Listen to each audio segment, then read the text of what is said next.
pessoal, estamos mais uma vez aqui com o nosso novo podcast, baseado no livro Em Busca de Respostas, de Zíbia Gasparetto. E a nossa mensagem de hoje é a mensagem número 3, que tem como título Encontro Marcado.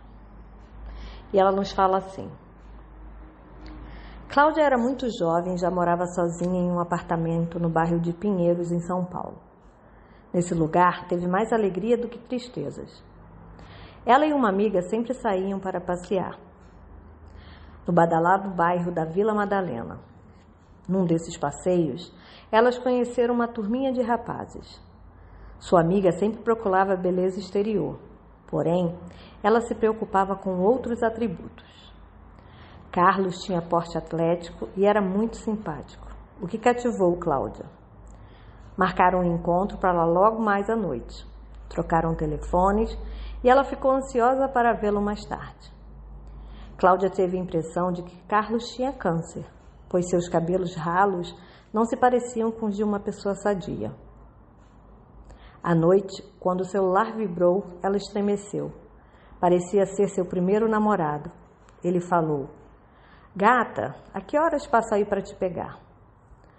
"A que horas quiser, eu só quero te sentir bem próximo de mim", respondeu Cláudia. Nessa noite, Carlos contou-lhe o que estava acontecendo com ele. Tinha câncer no intestino. Ele morava em uma cidade pequena do interior. Estava se separando e não tivera filhos com a mulher.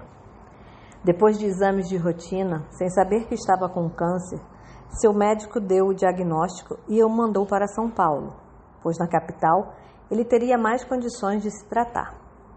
Sua esposa veio também, mas com o passar do tempo, eles oficializaram a separação e ela seguiu, livre para encontrar outro companheiro e ser feliz, e foi o que ela fez. Cláudia viveu dias de muita felicidade ao lado de Carlos, rapaz muito alegre, que nunca se deixava abalar pelos tratamentos nem pela dor. Estava sempre bem-humorado, com um sorriso nos lábios e uma palavra de consolo para quem precisasse. Eles passeavam muito, viajavam para a praia e se amavam com os olhos e com o coração. Decidiram viver juntos e Carlos mudou-se para a casa de Cláudia. Sabendo de sua condição e apesar de amá-la bastante, ele sempre a incentivava para que conhecesse outra pessoa. Não gostaria de deixar a pessoa que mais amava triste e sozinha. Ele tinha apenas 30 anos e ansiava pela cura. Uma semana antes dele desencarnar, viajaram para a praia. Divertiram-se bastante no fim de semana e mesmo sentindo dores, Carlos não reclamou. Mas no domingo, já não aguentando mais, pediu a Cláudia que voltasse para casa. Chegando a São Paulo, ele foi direto para a casa de seu irmão e lá ficou, trancado no quarto de hóspedes, sentindo muitas dores. Cláudia pressentia o pior. Todos os dias que se seguiram, ela saía do trabalho e passava na casa do cunhado para conversar e saber como Carlos estava. Na semana seguinte, ele já estava muito mal, sem conseguir se levantar. Carlos olhava para ela como se estivesse se despedindo. Seus olhos estavam mais opacos e ele chorava. Com um grande aperto no coração, Cláudia foi para sua casa. No dia imediato, Carlos começou a passar mal e o internaram. Porém, Cláudia não foi avisada.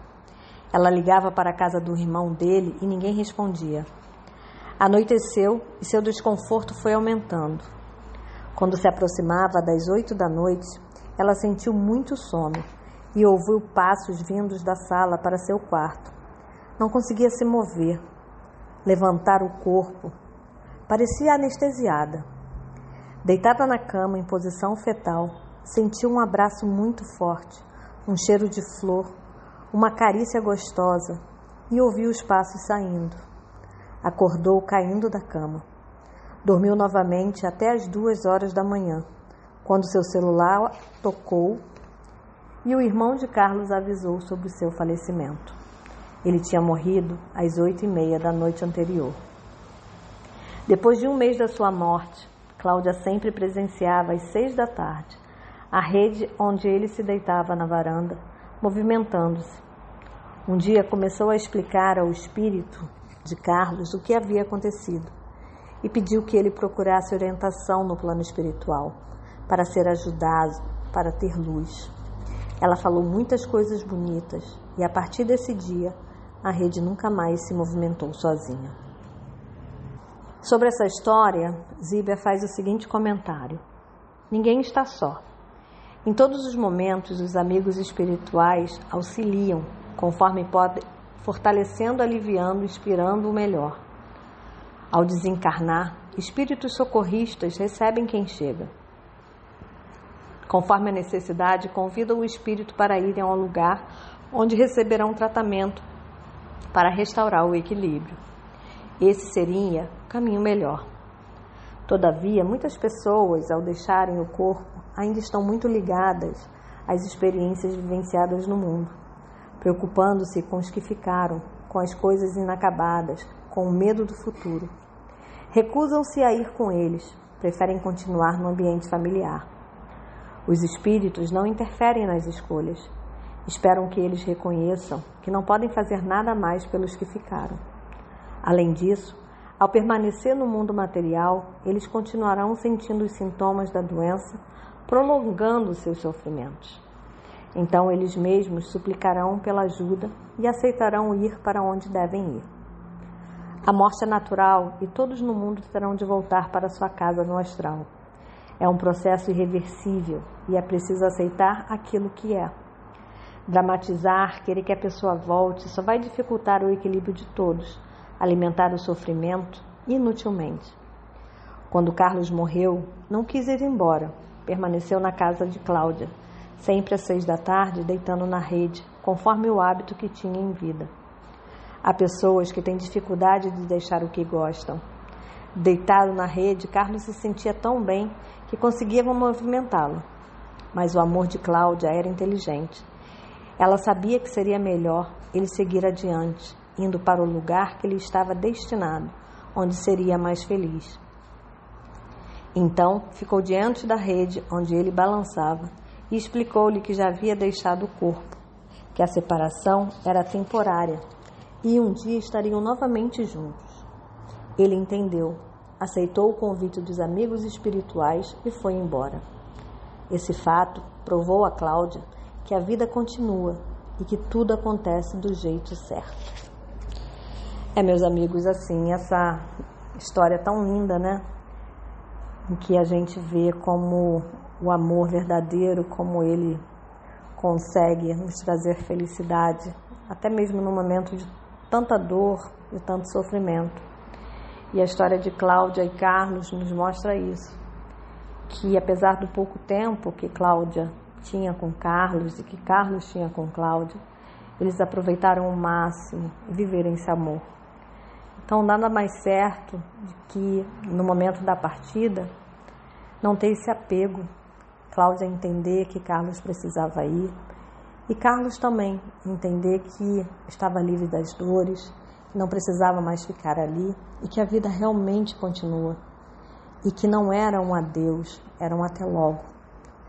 Então, essa história nos traz esse conforto de saber que nunca estamos sozinhos, nem aqui e nem do outro lado, que sempre teremos irmãos, sempre teremos alguém para nos dar a mão, que Deus sempre colocará a pessoa certa no nosso lado, seja encarnado ou seja desencarnado. Então, que tenhamos fé, que não entremos em desespero, que saibamos que a vida sim continua e que todo mundo vai passar por isso. Todos nós vamos passar para a nossa verdadeira morada. Então, que isso possa confortar os nossos corações, nos dando esperança e mantendo a nossa fé. Obrigado, meus amigos, por mais esse podcast, por estarem aqui nos ouvindo. Eu aguardo vocês na nossa próxima história. Fiquem com Deus.